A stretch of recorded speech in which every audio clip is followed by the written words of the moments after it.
Hi, I'm Kristin Davis, and I want to know, are you a Charlotte?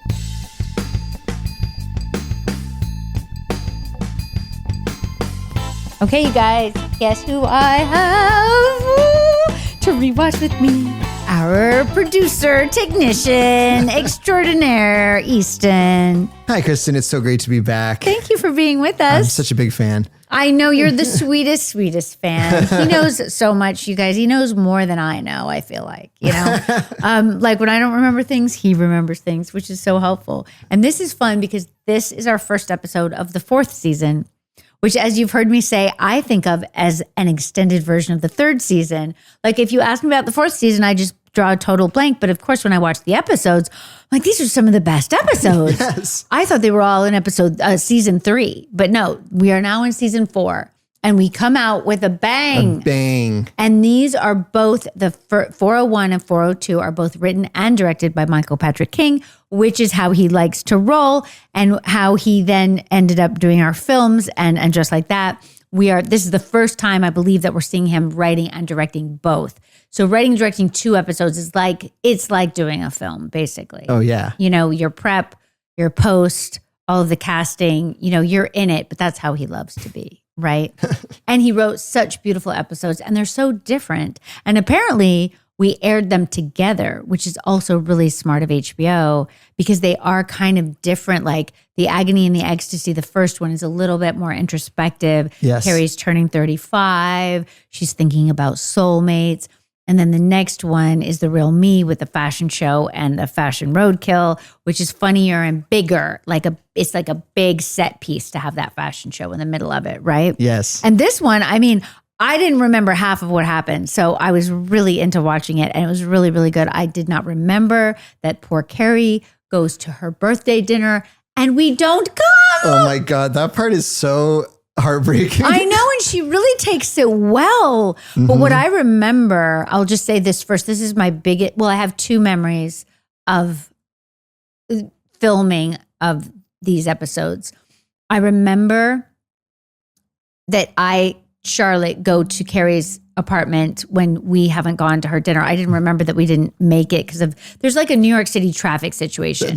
There's a lot of construction work on 5th Avenue. Right, the repaving, yes. which is crazy and very real. Yeah. Like if something major like that happens, you can't get to a different neighborhood. Like it's wacky unless you take the subway, which apparently none of us were going to do. But also where Il Cantonori is would have been a bit of a challenge anyway to take the subway. But anyway, they don't make it. But they make it late and then they want to go to the coffee shop and then she's not answering her phone because she's in a dark emotional hole as she describes it. And I remember that I had to go to her apartment when she's in the shower and she had all her makeup running down her face.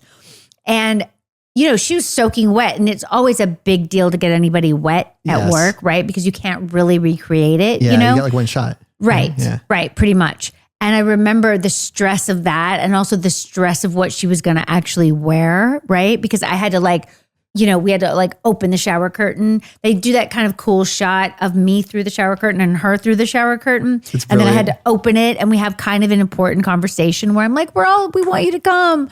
We feel so bad. It's your birthday. I remember that. And I remember Sarah just soaking wet and freezing, shivering, freezing. Oh, and I was so worried about her. I remember that. And I also remember that there was a lot of stress about the outfit that Charlotte would wear. They all go to this party and they feel like they're the only single people there, which I'm sure they were because I've had this experience, many times. And then I end up going to Trey's apartment, which becomes my apartment, but isn't yet my apartment. And I have to wear that dress for a really long time.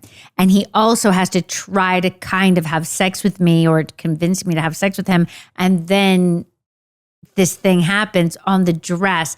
And I was really stressed about what would show or whatever, how we would pull that off and not have it be revealing or uncomfortable or whatever. And then also it was freezing because we would go back to work in February. So if you notice, Samantha has some major coats on. Yes. And the rest of us are wearing a lot of leather. This is historically when Pat would be getting the furs out. But I think that they didn't think that party we were going to was fancy enough to be a fur moment, right? So we're all just wearing a lot of leather. And I still have that coat. I'm wearing it's a Richard Tyler leather trench, which is really pretty.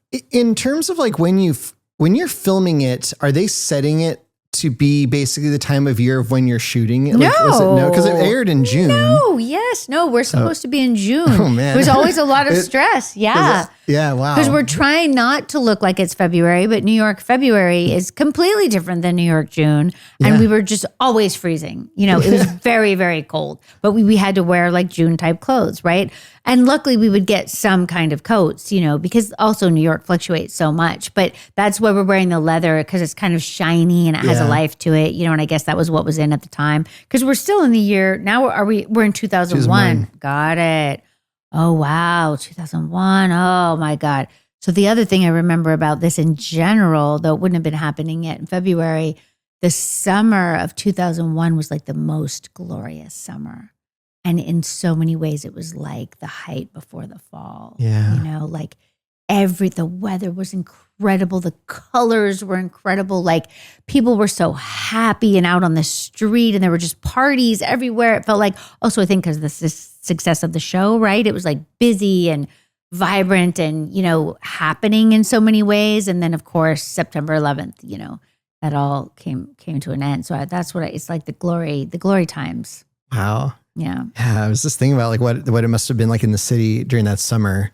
It was beautiful. It was so beautiful. The city in the summer is so, so beautiful. And back then, it was like innocent-ish in a way. I don't know how to put it. Like it's never really innocent, I guess, because it's a city and there's like a lot of whatever. But, I'm sober. So it's, like the parties and things were more about interesting people and kind of like the fashion world, the art world, like different mixes of people would be at New York parties. Whereas if you go to a party in LA, it's probably the entertainment industry, right? Oh, yeah. But in New York, and then there's the tech bros, probably not then though, there would have been the money people, the stock like the guys. Wall Street people and stuff. Yeah, the Wall Street people, definitely.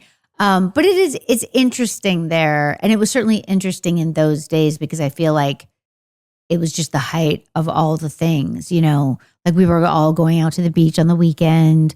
I rented a place. It was in the woods just to be calm. It was beautiful. So beautiful.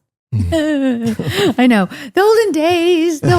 It's crazy to think about it. Okay, let's talk about this episode, The Agony and the Ecstasy. Did you tell me that you just rewatched this like separately? Yes. Or you rewatched it for us? I had rewatched it probably a year ago. Oh, wow.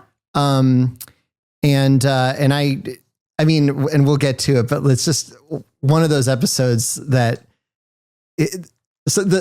there's so many great moments in this episode. I cried twice. What? I cried twice watching this last night. I cried twice a year ago.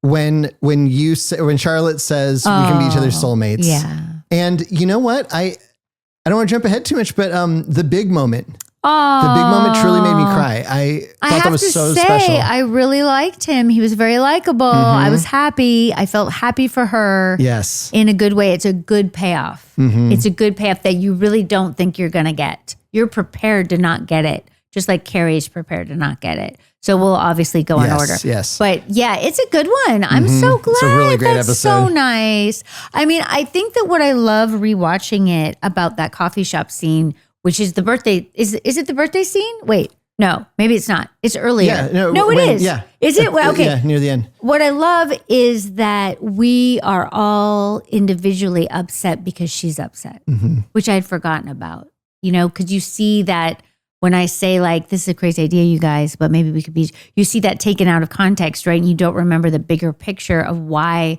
I go to that place. I mean, first of all, the whole episode is an examination of soulmates and whether that's real or very annoying something. Like Michael Patrick is a very funny line, we'll find it, but like super annoying, like torture mechanism or whatever, something like that, which I think is a really, really good question that I do think about a lot still, right? But I love that she's upset because of what she's gone through on her birthday. And it's like such kind of a big admission for her to say to us that it feels bad not to have a man who cares about you. Like she feels embarrassed by that feeling, but it's obviously so incredibly relatable and sweet. And then we're all upset. And obviously we've missed her birthday dinner and, all of that feeds into it, but we're upset that she's upset. And that's why I say that, which I had totally forgotten about. And it does work just so beautifully. It does. And also for where Charlotte's at, because she thought Trey was her soulmate. And he's really kind of obviously not at this point, even though she hasn't totally given up. But then she's also just said that maybe she should keep looking. And I'm like, yes, you should keep looking. Thank God you know this. Like, it's one of those surprising things. I don't remember all this, right, of the storyline, right? That Charlotte really had to decide, am I still going to be hopeful? You know? Yeah. Even after this disappointment, though it's not totally over, but you can kind of tell that it's just not working, you know? Whatever she tries doesn't work, right? It's sad. Trey is a little bit sad and disappointing, but it's good that Charlotte can go through that and still say, maybe he's still out there, right? Yes. That's pretty quick too, in a really interesting way. But I think that's also, and I mean, this is obvious, but I'm going to say it anyway, because for me, I'm reliving this, right? I think it's because they don't have a great sex life. It's almost like she wasn't married. Yeah. Because they're not really deeply connected, which I think is also why she can like go to his apartment and say, I have this list and we've got to talk. And he tries to have sex with her. She's like, no, but things aren't worked out. Like, I'm so surprised by her. You know what I'm saying? Like, on the one hand, she's kind of innocent and slightly immature and he won't talk about it, right? But on the other hand, she's trying and she's going to stick to her guns. But then she maybe isn't. But then he, you know, finishes whatever before they can start, which is, again, just so frustrating. And she's like, yeah, I've got to go. You know what I mean? Yeah, like, yes. It's kind of strong, I think. Yeah, you know? Absolutely. It's interesting. I just jumped all over. But anyway, let's go to Carrie. So, oh my God, I'd totally forgotten about this whole like singles mailer. Yeah. And it's such a precursor of the apps. Yes. Right? I was thinking that too. What is it? And I do think it's definitely like that. Last season we had done the speed dating, which was a very real thing in New York. I mean, I remember all of our writers talking about it. And I was like, I'm definitely not going to go, but I want to hear all about it, right? It's such a fascinating way to meet somebody. It's bonkers. Yeah. But the good thing about that is that at least you're in person. Yes. So there's no pretending like the apps will, like there won't be current pictures or whatever. Like they're right there. And so at least you can feel a bit of a vibe, but then it's timed. So what do you actually know if they're interesting or not interesting, right? Yeah. And then the flyer that she gets, I mean, it's so funny. Like, how would they know that she's single? It's so funny. And then they like single her out, right? Like, dear single. It's so embarrassing and weird. But I also think it's so funny how when everyone's like, we're going to fill this out, you know, it's like when your friends try to force you to be on the apps. Yes, exactly. So much. I'll make your profile for you. Yeah. Yep. All of it. It's right there. The precursor, early days. But I love the conversation about the soulmates. I think it's so funny that Miranda thinks they don't exist. Mm-hmm.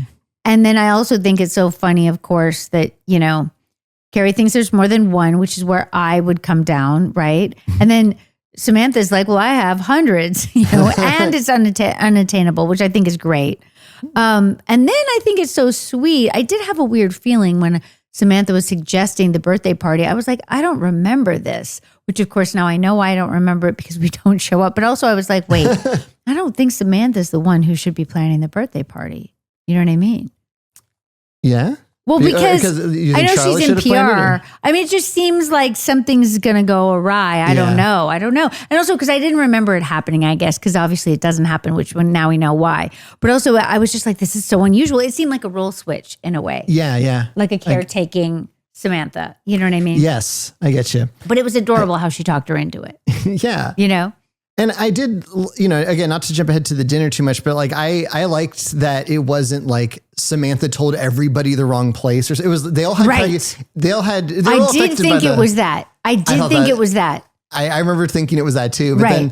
then Stanford does go to the wrong restaurant. He gets confused, which is adorable. Everyone else is somewhat affected by the traffic of the construction in different ways, but if not for the construction, it probably would have happened without Stanford. Well, the other thing is because she doesn't have her cell phone yet. Yes, and that's a very funny moment issue, in the voicemail. Right? Get a cell phone. Get a cell phone, which yes, and I think pretty soon she gets that little sparkly Swarovski crystal cell phone that she has through the end of the show. I think is coming quite soon. But yeah, if you had a cell phone, all of this would have been solved. It's like they say 98% of Seinfeld plots would have been solved by a cell phone. It's like one of the. I didn't never hear that, but that makes total sense. Yes. Oh my God, the way life is changing is cuckoo crazy.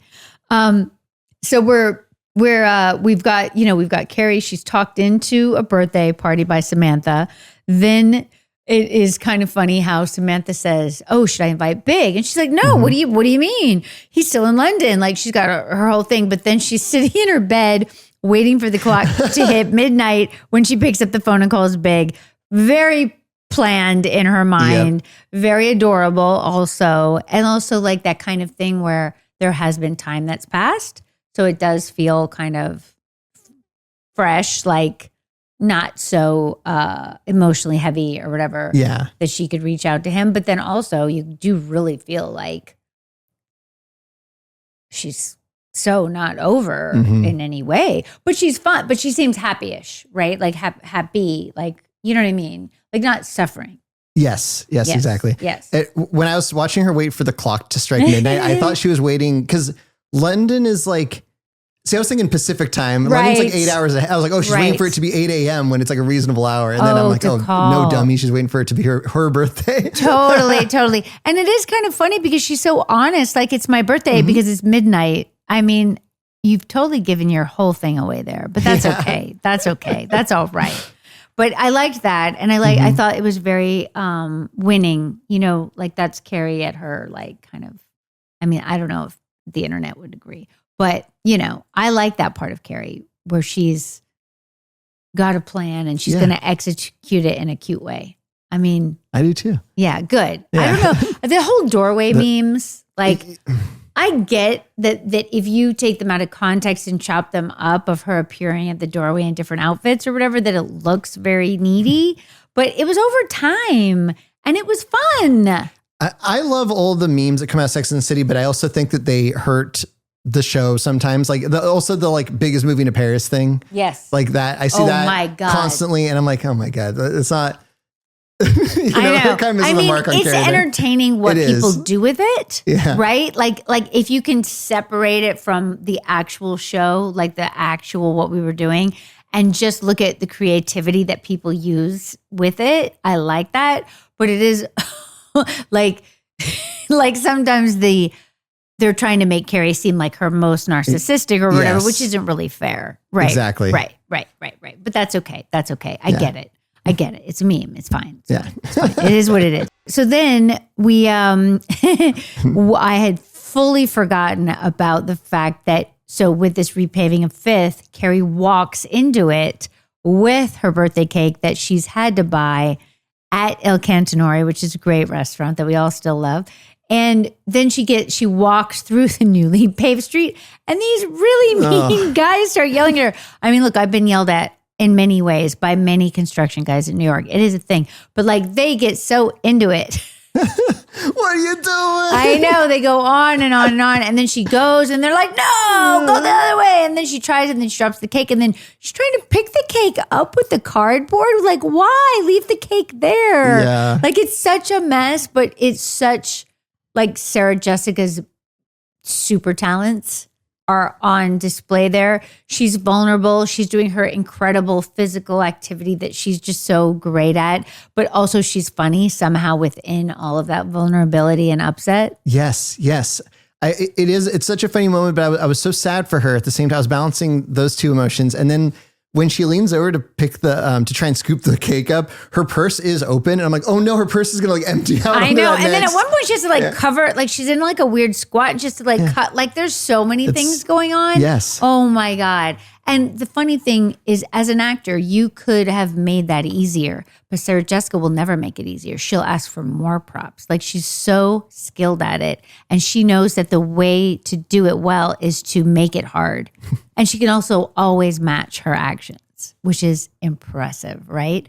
But that watching, I was like, the bag is open, the skirt is up, the heels are they sinking into the street? Like I was so concerned on so many levels. And then I was like, leave the cake.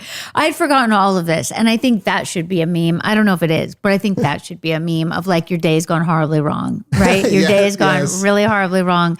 And your birthday cake that you have alone as you're walking down the street is now in the newly paved Fifth Avenue. Before she leaves before she's told she has to pay for the cake. When she's sitting in the restaurant, she thinks everyone's late. She hasn't been there that long, thinks everyone's late. And then they bring another cake out for somebody else. Horrible. And that part got me because it's a very big cake. Huge. And they bring it to a table of 2 people. I and saw I'm that. like, oh, but no. there's like 10 people bringing the cake. Yes. So it's like a surprise, but where are all those people going to sit and eat? Yeah. I was confused. But I think this might have happened to Michael Patrick. I feel like there's an actual story that relates to this that they used. And we'll have to ask him when he comes back. Yes. I do think there's a real story, which is just, of course, so sad. So sad to think about. I know. Birthdays are so funny because you really you get built up in such ways.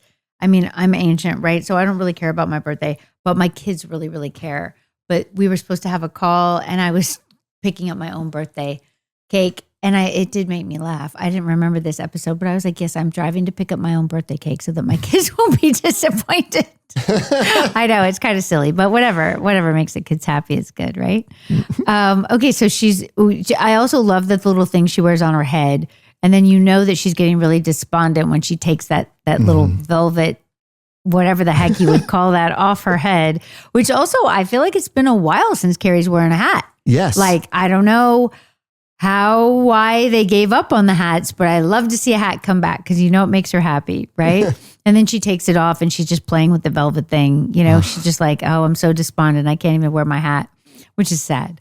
So then she gets home and there's 14 messages and then we hear everyone's different version of where they are and why they didn't make it. And poor Stanny is at some, Mexican restaurant or something. El Cantinoro, I think is where he went. Really funny. Really, really funny. I hadn't remembered any of that, but I did remember that then Charlotte, I have a key and I let myself in and she's in the shower and her mascara is like majorly dramatically down her face. I was like, wow, so impressive.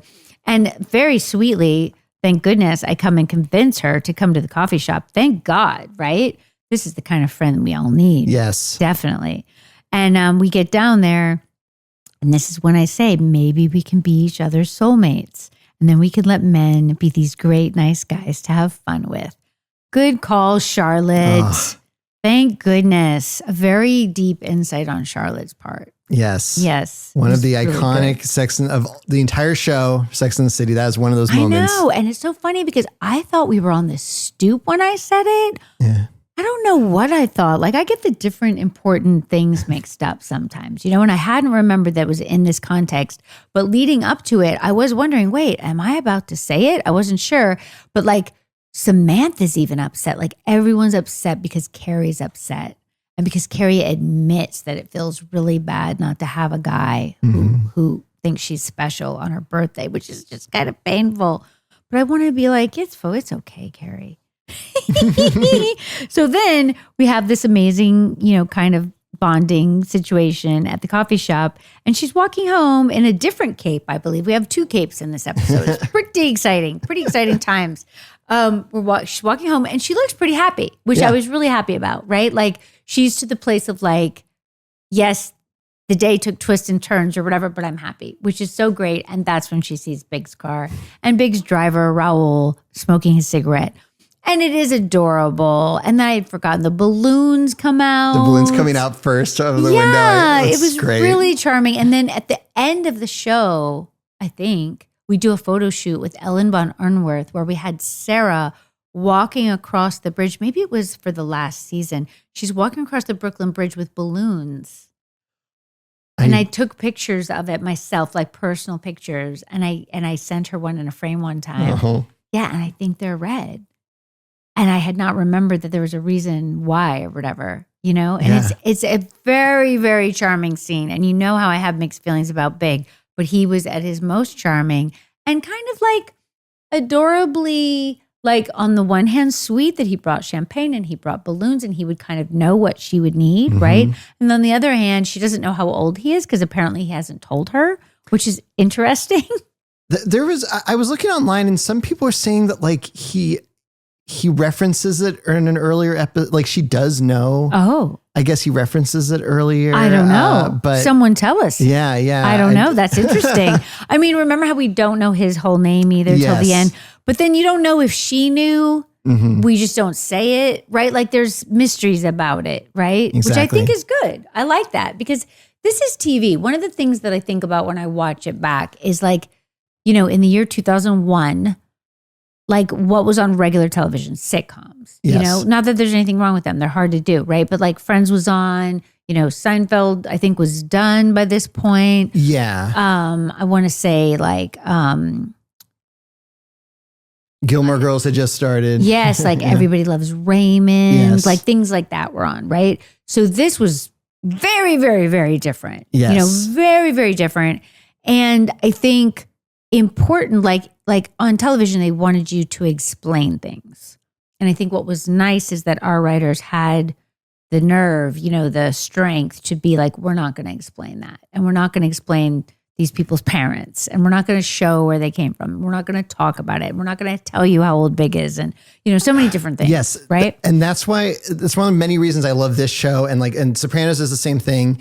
They treat the audience with respect, and like the audience are intelligent people that can think about what's happening. And you don't need to be like, spoon feeding. The ham-fisted exposition just kills me in movies and television. It drives me crazy. I agree. And this is just so nice to be I agree. But I do think too, if you think about it, I think like, yes, streaming has upended our business, but also allowed so many more shows like that to exist, you know? Yes. Because people are going to find their show that they like, right? So like you can, like Pluribus seemed really upsetting to me, so I didn't continue watching it. But like they just throw you right in. Yep. There's no explanation. You're just like, okay, we're in a lab. There's a pandemic. I don't know what's happening, right? Like, Yep. I mean, yeah, I like that. That's bold and brave. It was too anxiety provoking for me to get through, but that's me. That's on me, not on them, right? You know what I mean?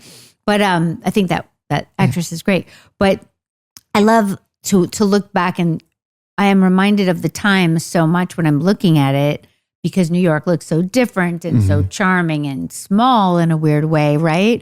And also I technically know how many years ago it was, because obviously I'm alive then and I'm alive now, right? But on the other hand, it's timeless. Yeah. And it's timeless, I think, because we didn't do all those things, you know, because we didn't overly explain. We didn't, like, there's still things that, like, that she doesn't have a cell phone. There's things that tell us that it was the year 2001, but not overly so. Yes. Yeah. Absolutely. It's interesting. It It's interesting really to is. look at. Yeah. Okay, so what were your thoughts about Carrie here when she's talking about soulmates? You that are happily married and have found your soulmate. What do you think about this conversation? I'm in the camp that there you can have multiple soulmates. I don't think everyone just has one. Me too. Because I always think it's funny to think like, isn't that crazy that there's one person that was meant for you and they went to your college? You know, like Absolutely. that seems crazy Absolutely. to me. But I do believe in, you know, when I got married, we had a friend of ours read that. I'm trying to remember the name of it. There's like a Greek story about the gods split. Man was too powerful, and they split him into two. And then they spend the eternity looking for your other half. So I like the idea of a soulmate. I do think you can have more than one. And I think that I think it's abundantly clear to one when you meet that person that unlocks that part of you. Aww. I mean, that's how I feel anyway. That's I can only speak nice. from my own experience. That's so nice. Gosh, that's interesting to think about. That's well put. I think that's really nice. And I think that's really incredible that you feel that way. I'm very lucky though. You're very lucky for sure. I mean, it's interesting because I know when I was younger, though, I was kind of cynical about relationships, which I know is weird because I play Charlotte, right? But like, I was like, I'm never getting married. I'm never doing this. I'm never doing that. Because I don't know. I just felt like there was so much pressure on everybody, you know, and I didn't want to like do that. Right. And I didn't like the idea that you would be with someone because you felt like you should. I felt like you should want to be with that person, and that person should want to be with you, not because like you're going to fit into some traditional convention, you know? Yeah. But I do think, I don't know if I really believed in soulmates. I'm not sure that I did. Like I don't know that I've ever said like I met X person and they unlocked. Yeah. I don't know that I've ever felt that way, which is interesting. I've definitely felt passionately in love, but I mean, I'm pretty much unlocked. You know what I'm saying? Like I'm open person. But then you can find that person that gets you in a really unique way, which is powerful. Very much so. Like when they understand you. But that doesn't really mean it's going to work out, which is always my thing that I come back to. But I'm really happy for you that it's working out. I'm happy for everyone else that it's working out for. And the only thing I want to say is that I hope that I do feel, and this is now from, being older, like my friends who are in relationships that I admire, long-term, marriages and whatnot, it takes work. Yeah. It might have been so magical and amazing and easy in the beginning, but like at a certain point, that's not going to be how it is. Exactly. Right. And then do you love that person and care about your relationship enough that you're going to work on it? And that has to be true for both people. And this might be kind of out there, but Phil Donahue, yes, and his wife wrote a book about Marlo Thomas, yes, who was mentioned in this episode. Yes, look at that, good one. Wheels Within Wheels. They wrote a book about their long marriage, and they bring up the there's like a stat that I don't even know if this is true or not, but that all of your cells in your body regenerate after 7 years. Yes, I think that is true. Yeah, you're biologically a completely different person. Right. So they were saying every 7 years we do a major check-in with each other. Wow. How have we changed? How have we grown? That's so cool. I think about that all the time. That's impressive. Yeah. See, that's amazing. That's very amazing. And I think that those kinds of things are the things that we should be holding up in culture to say oh, look, this is what it takes. Yes. Right? You can't just coast. Exactly. You have to think about what am I doing here? Have I grown? Have I not grown? Could I grow more? Should I ask my partner what they think? Different things like that. And that's for men and women, everybody, right? Yep. It's interesting to think about. Anyway, enough about that. But I do think that people really do torture themselves over this idea of soulmates. Absolutely. That it can be a harmful ideal that you're somehow trying to live up to or whatever. I don't even know. That something's going to be ching, that's your soulmate. Yeah, I know. I always think about people that meet someone and everything is perfect, but then there's one there's one glaring issue or something, and they're like, "Oh, is this person my soulmate? If they were, they wouldn't have this part of them." But so I don't know. But see, this issue with this is what's ever going to be perfect, right? See, that's where I get hung up. Yeah. Because but this is my whole problem is I think I can work with anything, right? I'm that's okay. I can deal with that crazy thing and I can deal with that crazy thing because the vibe is so good. No, that's a terrible idea, you guys. Terrible idea. This is why I'm single. Well, it's one of the reasons I'm single. I have so much room for everybody's stuff. It's bad. It's bad. Don't have too much room. Yes. I mean, that's one thing I like about Charlotte. And I did just see something the other day on Instagram because everyone's always, well, not everyone, but people on my feed, because obviously I do this podcast. Someone was talking about how Charlotte knew what she wanted and she held onto her standards, but she wasn't afraid to try, right? So she dated so many people. Yes. And was she'd get upset oh, this one wants me to do this and I don't know if I should. And then this one wants to do this. And I don't know if I should. And, there was all that. But then also pretty quick, she'd be yeah, no, I'm not going to do that. You know what I mean? Pretty quickly without being particularly crushed. I don't think that Charlotte was it's me. Yeah. It's me. I'm the problem. She wasn't really doing that, which I think is impressive. Very much so. Right? But I don't know that I realized that at the time. The strength of her. Yeah. It's good. It's good. I like it. Looking back, it's very interesting. And then also, we're talking about, we'll get to the tray of it all, but the fact that she's intact, she's gotten the thing, she's gotten married. It's not going great. And is she going to torture herself? No. It's kind of amazing. You think she'd be home just sobbing? She's not. No, she's very open to being separated and potentially ending this marriage. Well, she's the one who says, when we go back to the city, we should take time off because he's just playing that tennis and he won't talk to her. Yep. It's interesting.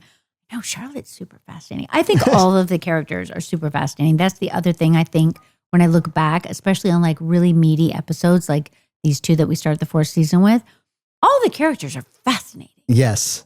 I mean, it's really good writing. It's incredible. They're so multidimensional. There's so many different parts of them that everyone can relate to. And somehow we let it breathe. Like we don't have enough time. Like when you think about everything that happens in each episode, and they're not that long, but there's breath in it. There's like time for you to kind of be with them. It's interesting. I don't know how we did it. It's hard to do.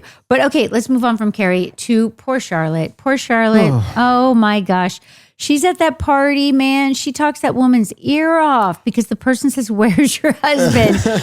Made me laugh in a way, though. It was. I love that moment. You did? Yes. It's like I feel bad for Charlotte, but it's so funny and it's like delivered so well. Thank you. I love the two women like don't talk to her. Don't talk to her. I know. And then poor Charlotte. But it's interesting because like I would be like really devastated if I heard someone say that. And Charlotte's just kind of like, oh.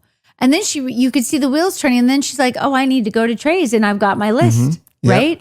And I'm wearing this dress that I remember that was what I was going to say earlier. I'm not sure if I spit it out because I go to the party, then I go to Trey's, then we end up having this like weird, makeout session in the hallway. Right. And there's a lot of stress about what that dress would be. And it ends up, I think it's Blue Marine is the brand. It's like this little polka dot, polka dot's very Charlotte. It's navy, but there was a lot of stress. Like, was it dressy enough for the party? Was it like, it was a lot of one of those outfits. And cause I wear it like the whole episode almost, till the very end, Carrie's birthday. And I think I have it hanging in my closet, because it's very wearable, though in reality, I can't really wear polka dots because they're so Charlotte, like unless I'm, like, at a worky kind of a thing. Yeah. Like if you go to Starbucks, like that's like Charlotte's here. Yeah, you would not. I would not. And they're also kind of fancy, right? So it's not my Starbucks wear. But I do think I have that one hanging because I did really like it. But when I go to Trey's and I'm banging on the door, I didn't remember what happened. I was really hoping we were going to have some good sex. Yeah. But no. So sad. So I think back to Kyle said like, when they pitched me the character, it's like, oh, he's a doctor. Like, he tells that story. And then you find out he's impotent or whatever, like the high and then the low. And I was thinking about this moment because you're banging on the door. He comes down the hall. He's got his robe up and he looks great. Like he's got abs. Yeah. I'm like, oh my God, Kyle. He's looking. Yeah. And then it ends with him prematurely ejaculating. Sad. Like, oh, so incredibly sad, right? And then Charlotte, may I get you a hanky? I know. And then I just look at him like, no. And there's some voiceover about how he always has good manners. Yeah. It's really tragic. It is. And if I were Charlotte, I would be way more upset. But it's good that she's not, right? It's good that she's just like, well, I tried it and it didn't work. Or maybe I should still try. But also it's so cute that she's got her list, like she's trying. She's trying. Love her. We can't talk about my list if you have a boner. I think that was Yes, that's definitely what she said. It's like high school, but that's okay. You know what I mean? Like it's funny in a way, like the innocence, but then also they just don't have the skills. Yes. And he doesn't really want to talk. And she's trying to say like, but is it because we're not married and because I'm unattainable? And he's just like, I don't know. He's like, he is a little frustrating. We're going to talk about the Friar now, which I think we're still trying to find Costas Mandalore. I really hope we find him. I love him. He's incredible. I really 100% thought that Samantha was going to seduce Friar Fuck, as she calls him. But apparently no. No. He maintains his vows. Which is impressive, okay? And I really like this change, like to see Samantha really going after it. You know what I'm saying? Like shifting her game depending on that he hasn't really like succeeded yet. He hasn't bitten yet, right? And she changes it up and she goes and she takes the canned goods. And I mean, he's just so beautiful, to look at that you totally get. And I think the unobtainable thing is also part of it for her, right? Mm-hmm. And he's got his, beautiful brown friar outfit on or whatever, robe, I guess, right? It's all very, very likable. And it's so interesting that he doesn't compromise at all. I liked it very much. Yeah, that was kind of like a Mandela effect for me. I really could have sworn if you hooked me up to a lie detector, I watched this episode a year ago. I would have been like, oh yeah, they have sex. Like definitely. Right? I know, because I just don't think we're ever used to Samantha not succeeding. Yeah. You know what I mean? It just doesn't really happen. And also like Costas is just so sexy also that's part of it, I think, is that you kind of, it's like tangible. And I think that's Samantha's feeling, also. So she thinks she's going to succeed. And that's why she goes home and masturbates for 2.5 hours or whatever she says, which is hysterical. But yeah, she doesn't, which is really nuts. And I did have part of me where I was wondering, like, did we ever have an alternate ending? Like, was this always the way? I'm not sure. Interesting. Yeah, we have to ask Michael Patrick and or Costas Mandylor. So Costas, if you can hear us, please come on. He's out in the world working somewhere. I don't know. We're trying to find him. Because he's great. And wait, were you telling me what is his other thing? I knew him already, but I can't remember how. But I knew him already before he was on the show, but I can't remember why or how. He's in 2 of the Saw movies, if not 3. He's at least he's not the killer. Well, I've never seen a Saw movie. He is a detective in Saw 4, 5, and I believe 6. He's a detective. He's a detective, but the detective gets seduced by the power this killer has. No.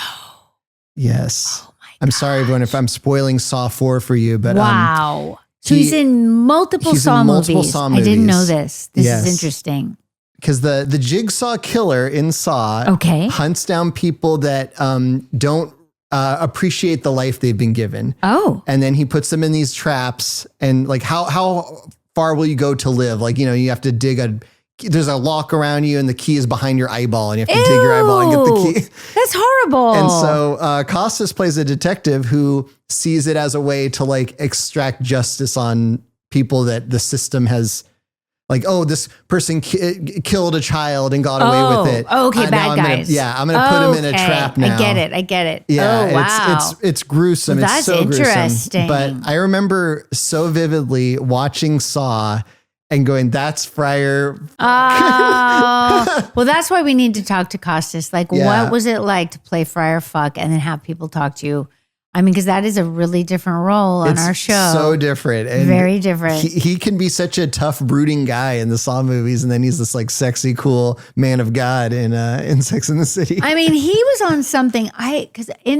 During the 90s when I was trying to work, I came across so many people, right? Like so many people. And I definitely knew Costas, and I just can't remember. He was on Picket Fences, I remember. Picket Fences was a great show. But I wasn't on Picket Fences. I don't know where I met him, but I met him somehow. I knew him. So nice, super nice guy. So I'm happy that he's out there working somewhere. I need an update. Costas, please come on and give us an update. It is pretty funny when Samantha goes and talks to us about how she masturbated for 2.5 hours or whatever, and then everyone has to discuss who they masturbate to, and the Russell Crowe moment. What did you think of that? I was taking notes last night. I wrote down Russell Crowe. LOL is what I wrote down. I love these moments where you're like, oh yeah, he was like one of the. They also say George Clooney comes up, of course, but Russell Crowe is like, oh, he's. I know. Had Gladiator come out? I think it's Gladiator time. We should check. When did Gladiator, the first Gladiator, come out? I feel like it was 2000 maybe. I mean, because this is 2001. It would have made sense. We used to see a lot of Russell Crowe too in the awards and whatnot. One time I was on a talk show when he was there. It might have been Conan.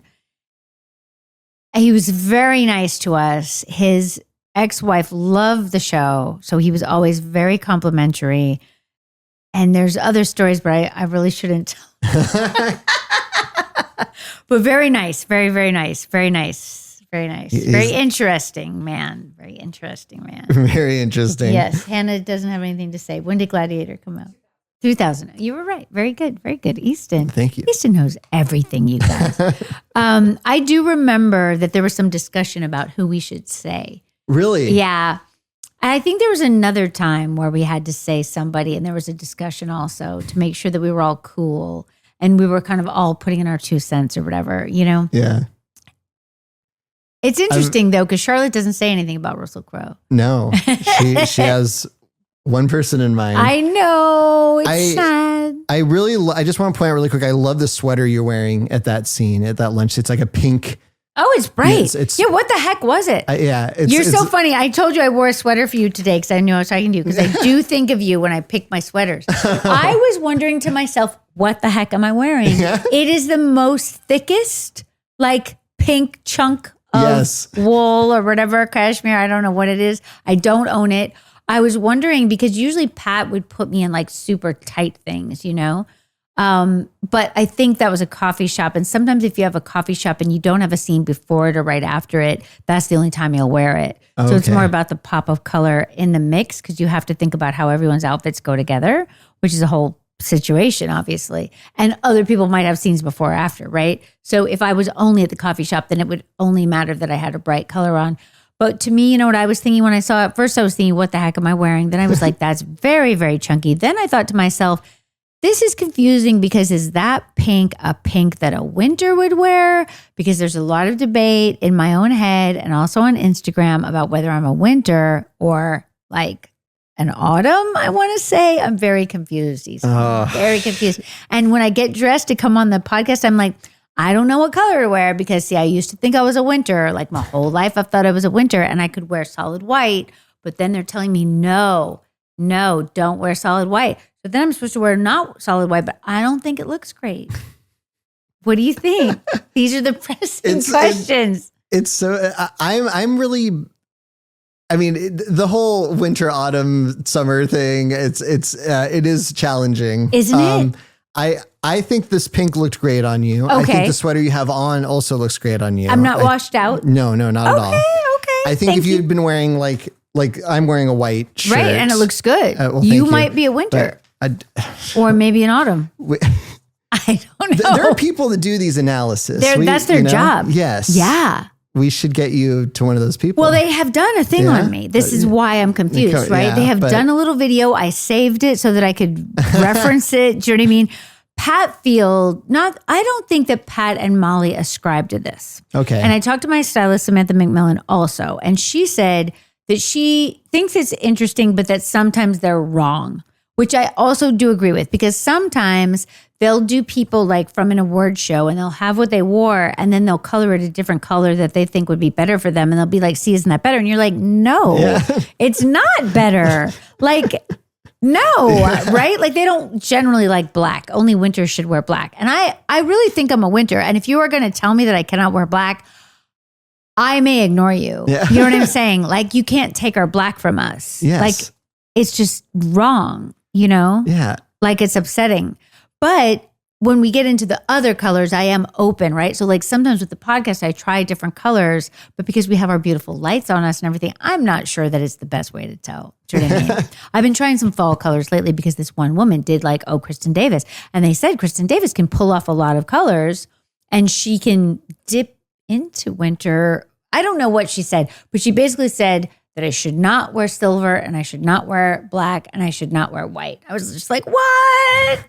Silver, I guess I get. Black looks so good on you, though. Thank you so much, especially thinking back to, there's so many great Charlotte black dress moments that I come to mind. I know. But this is the other thing that I will say, and then we can get off this topic. So I'm not sure if people care about this or not, but it does. My problem is that once it gets in your head, then when you look at things, you're like, oh no, is this my color or not? Like it's stressful, right? Yes. Whereas you would just normally just pick what you felt like wearing, you know? And I do have many colors, like in terms of the sweaters to wear to the podcast, I've got many a sweater because I'm always cold, right? So it's really like a conundrum. But basically some of those black dresses that I have are very open necked, right? So it's not right up by my face. And I might be tan because we usually film all summer. Yeah. And even though obviously you're supposed to wear your sunscreen and not get tan, I would eventually get tan. And I don't know that that's the best way to judge, right? Now, to me, I love black and I'm always going to wear black. I don't really care who tells me not to, right? My bigger question is like white, off-white, I don't know, right? And then like the other like dusty colors or the bright pink. Like you're saying you like this bright pink. Right? It's interesting. I don't know. But I'm just so curious if anyone wants to tell me if this makes it into our podcast. Do you guys believe in the color seasons? Yeah. What do you think? Please let me know because I'm super curious. All right, let's talk about Miranda. Oh, Miranda's just adorable. Just adorable. She kind of doesn't have like a pressing storyline here, but yet I really loved it because she's at the party where we're all single and she starts telling jokes. Not that unlike what Charlotte does, though I guess Charlotte's not even trying to be funny. She's just rambling, right? But Miranda tries to tell jokes and Carrie's like, oh, and then they go out on the street and Carrie's like, what was that? And she says, well, I'm just trying to avoid the pity party. And then Carrie calls her Shecky, which I don't know if people know that this like a Shecky Green was like a vaudeville comedian, right? Probably a reference people aren't going to get. But she calls her Shecky, which is adorable. And then later on, Miranda runs into this other lady on the street who, also just so blatantly like, are you dating anyone? And I mean, it seems funny when you see it in the show, but people are like this. Yeah. I mean, it's kind of unfair in a way. It's also like when people go like, well, what do you do? Like the other day I took Gemma somewhere. She's 14 years old, but she looks older, right? And some stranger was like, what do you want to study in college? And she was like, and then she was like marine biology, which was so cute. But that pressure of like having to explain yourself on the spot and like these kind of big questions, Yeah, I always was, because that's something I see in TV a lot. Like, oh, are you seeing anybody? And like, I've never once asked someone that because I feel like it's very I agree. Personal. I agree. Something, and this is embarrassing, but something I learned I should not be doing because it went poorly for me was I was hanging out with a friend I hadn't seen in a long time. Yeah. And he had brought his girlfriend. They'd been dating for about, I think, a year. Right. We're hanging out, there's the three of us. And then I go, so do I hear wedding bells? No! I thought it would be a fun, cute thing. And it went You're so funny. It went so poorly. And it got was super. Who was madder, her or him? I could tell immediately this is a topic of contention between them. And he was like, not quite yet, we're just kind of getting, just figuring, and I was like, oh man. And I told my wife about it and she's like, you should not say that. That's no. It's also just like, don't ask people when they're having children. Yes, exactly. Which is what happens in the show, which I thought was so great. So the woman who asked Miranda, well, are you dating anyone? Miranda says, well, what about you and Joe or whatever his name is? You've been married for what? And she goes, 5 years. I'm sure you're going to, I'm sure you're going to ask me where the children are. And then Miranda has this moment of like, everyone's got their thing. And I'm going to laugh because I'm going to be kind, which is so nice because everyone's got their insecurities about what your expectations are. And they're just trying to get in front of that and like, do a song and dance if that's what they've got to do. You know what I mean? Yeah. Because it's just a lot of pressure to have to explain yourself all the time. Yes, it is. The part where Carrie, when she and Carrie are on the street and Carrie's like, what? So what was that about? I thought that was weird of Carrie to react that way. Oh, really? Because during that moment when Miranda's telling all, she was so funny. Right. And so charming. And I was like, oh my God, I want to be in this conversation. I want to be at this party. Definitely. And we do all kind of do that a fair amount. I did think that as well. But I also did think about the fact that Miranda is sometimes just like painfully honest, right? Yeah. Like she doesn't always care about other people's feelings. That's true. And that's what I thought was different in a way. Because like if you think about how Miranda is with just the friends, is different than how Miranda is with like strangers, that's right? True. Or not that the people at the party were strangers, but like they're not the girls, right? So like she's one way with us where she just tells her things or like when we're all talking about the soulmates and she's just sitting there, like you just have to look at her face. You don't even have to hear her say anything. You know what she's going to say. She's just like, And cause she's freely just going to say her truth. Right. So I think that's what it partly is, but I do know what you're saying in that like Carrie does clock it in kind of a big way. Yeah. But I think that's really Miranda's only storyline. So that's why that's happening. Do you know what I mean? Right? that makes sense. Yeah. Right. Because I did kind of go like, what's going on here? But I also think the important thing, and of course this is because of my own singleness, right? It's so amazing what we're saying about being single and the expectations that you're not going to be single and the pressure that everyone everywhere puts on everyone because of society's expectations, right? Mm-hmm. And this is 1,100,000 years ago. And I do think, I don't know for sure if Evie was here, we'd ask her. I do think that there's less pressure now.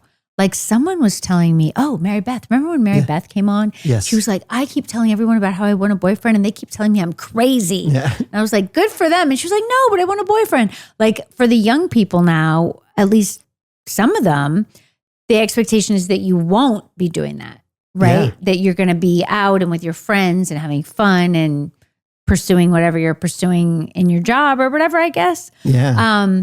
Which is also interesting. And then there's the whole like being embarrassed to have a boyfriend thing that went on this past year, which was super fascinating. Like that if a woman was on, at least on social media, like it was definitely a social media centered conversation, right? Like if you were showcasing the boyfriend, that was kind of almost like a lesser than position. Yes. You know what I mean? Yeah. Like giving away your power, I guess.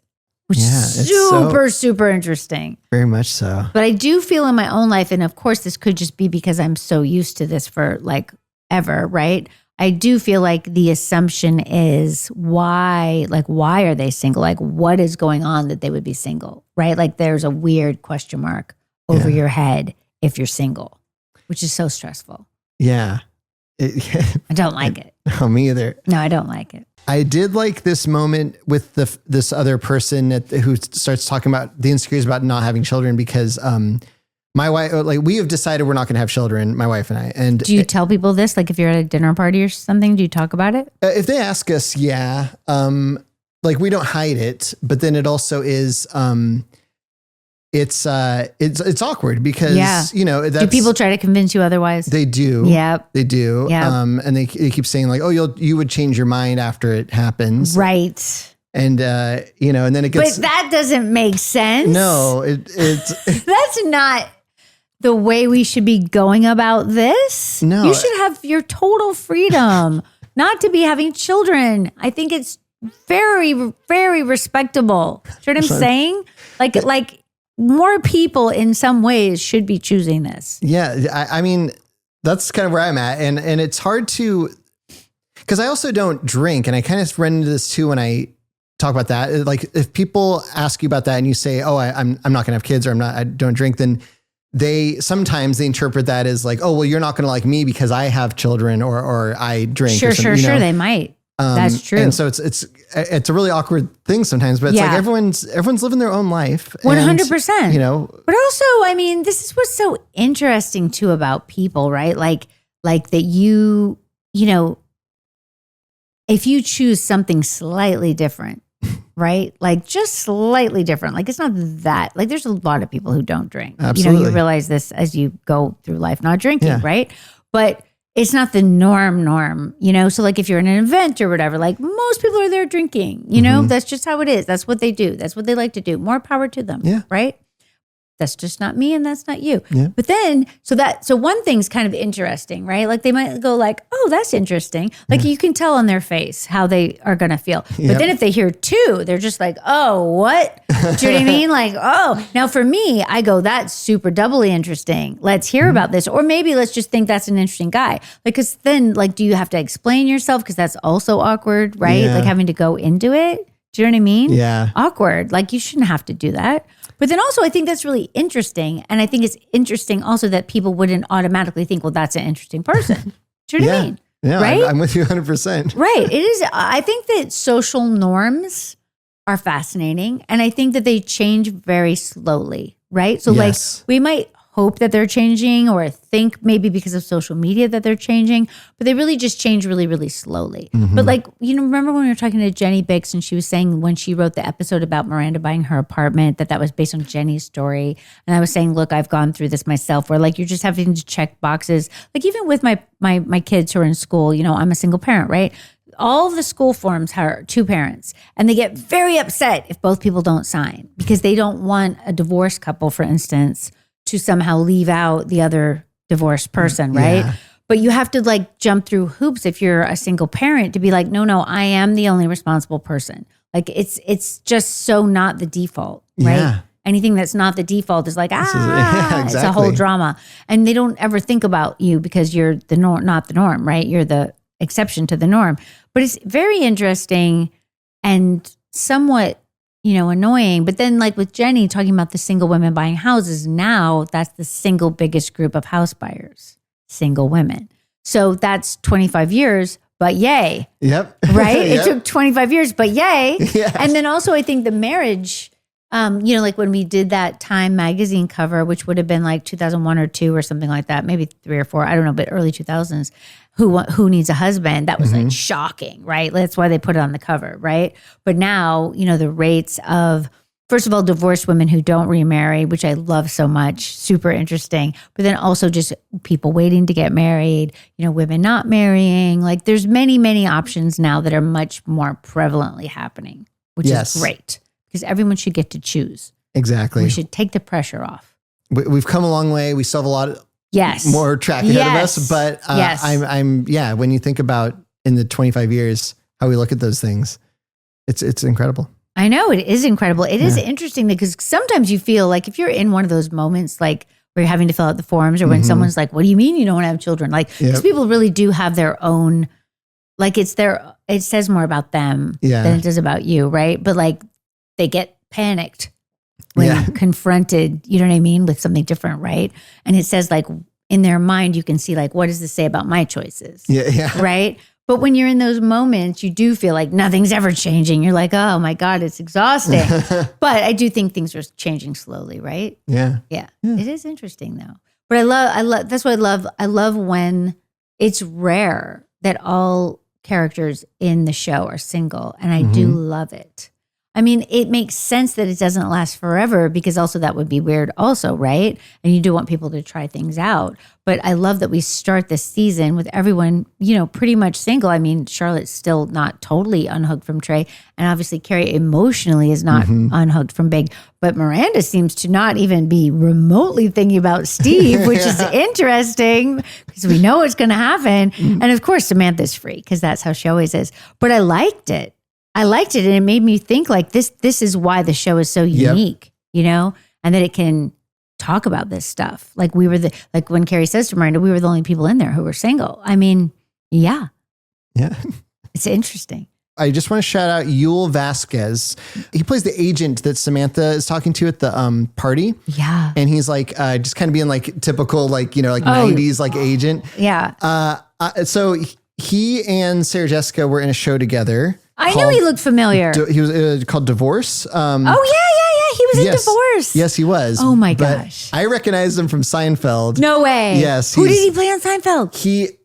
He shows up like in 3 or 4 episodes, but there's these 2 characters that are they're these very fabulous gay men, but they're described as street toughs. Like they're like kind of like they there's a part where Kramer is supposed to be watching Elaine's armoire on the street, and they walk up and go, remember this. This is and then they do the AIDS walk, and Kramer won't wear the ribbon. Like, oh my God! What do you mean you're not gonna wear the ribbon? This guy won't wear the ribbon. Oh my God! He was one of those guys. So that's really funny. I knew he looked so familiar, but I couldn't think of who he was. That's really interesting. Great eyebrows. I clocked those eyebrows. Yeah. Definitely. I also thought like, has he been on the show before? That was what went through my head because he looks so familiar. That's interesting. Also, I was like, oh my God, I'm so scared. Like that kind of aggressive agent. I'm just like, oh Lord, no. Terrifying. Lord, no. I also thought he was going to be a finance bro, but no, he was an agent. He was a TV agent. And I fucking love it. Yep. That guy, right? That was funny. That was really funny. Yeah, sometimes when we have our little party scenes, there are people that I'm like, I know that person, I don't know how I know them, Yeah, it's a great showcase for the character actors to come on and do this stuff. Definitely. Yeah, and also so sometimes there are people that we just know from the peripheral world of New York, which is fun.